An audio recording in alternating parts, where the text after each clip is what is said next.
میں بہت بڑی تعداد میں انڈین رہتے ہیں، جن میں ایک بڑی تعداد سکھوں کی ہے۔ یہ واضح نظر آیا کہ ان دونوں ملکوں کے درمیان سرد ایک جنگ چل رہی تھی۔ ایک پرمجیت سنگھ نامی جو سردار تھے لاہور میں، ان کو فائرنگ کر کے قتل کیا گیا تھا۔ ہم درجنوں نہیں سینکڑوں کارروائیاں ہیں جن میں ہمارے اداروں نے نام لے کے بھارت کا یہ کہا کہ ان میں بھارت ملوث ہے۔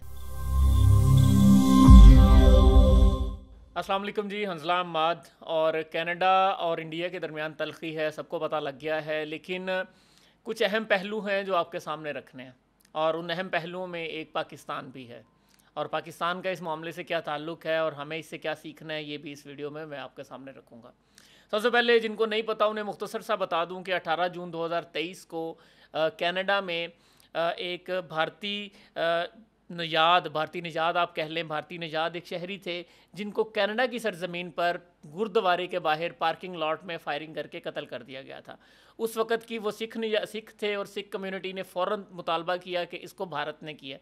3 مہینے اس پہ تحقیقات چلتی رہیں۔ ٹھیک 3 مہینے کے بعد کینیڈین وزیر اعظم جسٹن ٹروڈو نے پارلیمنٹ میں کھڑے ہو کر یہ کہا کہ ہمیں جو ہے معاملہ اس میں بڑی کریڈیبل ہمارے پاس انفارمیشن ہے کہ اس پر بھارتی حکومت کے جو ملازم ایجنٹ ہیں وہ اس میں ملوث ہیں، ٹھیک ہے۔ اور انہوں نے کہا کہ کینیڈا کی سرزمین پر کینیڈین شہری کے قتل میں غیر ملکی حکومت کا کسی بھی طرح سے ملوث ہونا ناقابل قبول ہے اور ہماری خود مختاری کی خلاف ورزی ہے، اور اسی طرح یہ ان بنیادی اصولوں کے منافی ہے جن کے ذریعے آزاد، کھلے اور جمہوری معاشرے اپنے آپ کو چلاتے ہیں۔ یعنی یہ ایک ٹسل سی بن گئی۔ اس کے بعد کینیڈا نے ایک انڈیا کے سینئر سفارتکار تھے پون کمار، جن کو مبینہ طور پر کہا گیا کہ وہ را کے کینیڈا کے ہیڈ تھے، ان کو کینیڈا سے بے دخل کرنے کا حکم دے دیا گیا۔ اس کے جواب میں بھارت نے فوری طور پر ایک کینیڈا کے ایک سینئر سفارتکار کو انڈیا چھوڑنے کا حکم دے دیا۔ اس کے نتیجے میں اسی دن ہی، یہ سارا کچھ کل ہوا ہے، اور اسی دن ہی کینیڈا میں مقامی جو جتنے بھارتی ملازم تھے کینیڈین ایمبیسی میں، ان کو کہا گیا کہ آپ کینیڈین ایمبیسی سفارت خانے کو چھوڑ کے چلے جائیں۔ ایک ٹسل، ایک انٹرنیشنل کمیونٹی میں ایک پوری خبر ایک بن گئی کہ بھارت اور کینیڈا کے درمیان معاملات تلخ ہیں۔ اس وقت انڈیا میں بہت بڑی تعداد میں کینیڈا میں بہت بڑی تعداد میں انڈین رہتے ہیں، جن میں ایک بڑی تعداد سکھوں کی ہے۔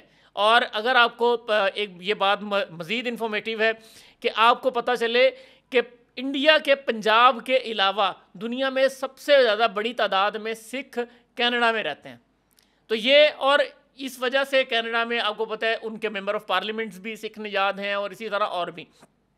اب اس معاملے میں رخ کیا بن رہا ہے؟ اس معاملے میں دنیا میں یہ رخ بن رہا ہے کہ دنیا اس پہ ابھی دیکھ رہی ہے کہ کیا کرنا ہے، کیونکہ انڈیا بہرحال حالیہ G20 اجلاس کے بعد اپنی اہمیت منوانے میں کامیاب ہوا ہے، اور کینیڈا بھی ایک اہم ملک ہے، تو دنیا دیکھ رہی ہے کہ کس کی سائیڈ لینی ہے، چونکہ ابھی تک کوئی چیز ثابت نہیں کی گئی ہے، صرف ابھی تک ایک دوسرے کی طرف سے کہا گیا ہے کہ جی کینیڈا نے کہا ہے کہ انڈیا ملوث ہے، اور اس کے جواب میں انڈینز نے یہ کہا ہے کہ جو ہے بھارت جو انتہا پسند عناصر کی سرگرمیاں کینیڈا میں ہیں ان پر سخت تشویش کا اظہار رکھتا ہے، اور اسی طرح کہ اس نے الزامات دیے ہیں کہ یہ ہمارے خلاف یہ چیزیں سرگرمیاں ہوتی ہیں جس پر کینیڈا کی گورنمنٹ ایکشن نہیں لیتی ہے، اور ہم نے یعنی یہ اس طرح کی ہیں۔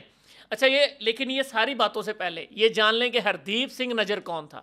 یہ بیسیکلی ایک خالستان کے رہنما ان کو کہا جاتا ہے، اور وہاں پہ مقامی گردوارے کے یہ صدر تھے، اور انڈین سفارت خانوں کے مطابق یہ تشدد کو ہوا دے رہے تھے، اور انہوں نے ریفرینڈم بھی کروائے۔ یہ جتنے ریفرینڈمز اور سکھ ایکٹیوزم خالستان کے نام پر ہوتا ہے اس میں بقول انڈین میڈیا کے یہ پیش رہتے۔ جولائی سن 2020 میں انڈیا نے انہیں دہشت گرد قرار دیا تھا، اور ان کی گرفتاری کے لیے 10 لاکھ روپے کی انعامی رقم بھی رکھی تھی، لیکن یہ واقعہ ظاہری بات ہے گرفتاری سے بڑھ کے آگے قتل پر پہنچا کہ جب ان کو پارکنگ لاٹ میں قتل کر دیا گیا۔ ایک اور آپ کو بات بتاتا ہوں کہ جسٹن ٹروڈو جب سے وزیر اعظم بنے ہیں اور جب سے بھارتی وزیر اعظم نریندرا مودی ہیں، ان دونوں کے تعلقات کبھی بھی بہت اچھے نہیں رہے۔ ٹروڈو اکتوبر 2015 میں پہلی بار کینیڈا کے وزیر اعظم بنے، اور اسی طرح جولائی 2014 میں انڈیا کے وزیر اعظم نریندر مودی بنے۔ 19 میں نریندر مودی دوسری دفعہ منتخب ہوئے، اور ٹروڈو بھی اکتوبر 2019 میں دوسری دفعہ منتخب ہوئے، لیکن فرق کیا ہے؟ ٹروڈو کی جو پارٹی ہے وہ اپنے آپ کو لبرل ڈیموکریٹک پارٹی کہتی ہے، یعنی وہ لبرلزم کو زیادہ پروموٹ کرنے والے ہیں، جبکہ نریندر مودی کی پارٹی سب کو پتہ ہے ہندوتوا کی حامی ہے اور انڈیا میں انتہا پسندانہ نظریات رکھنے والی پارٹی ہے۔ وزیر اعظم بننے کے بعد مودی نے اپریل میں 2015 میں صرف کینیڈا کا دورہ کیا تھا، لیکن اس وقت ٹروڈو وزیر اعظم نہیں تھے۔ ٹروڈو کے وزیر اعظم ہوتے ہوئے نریندر مودی نے کینیڈا کا دورہ نہیں کیا۔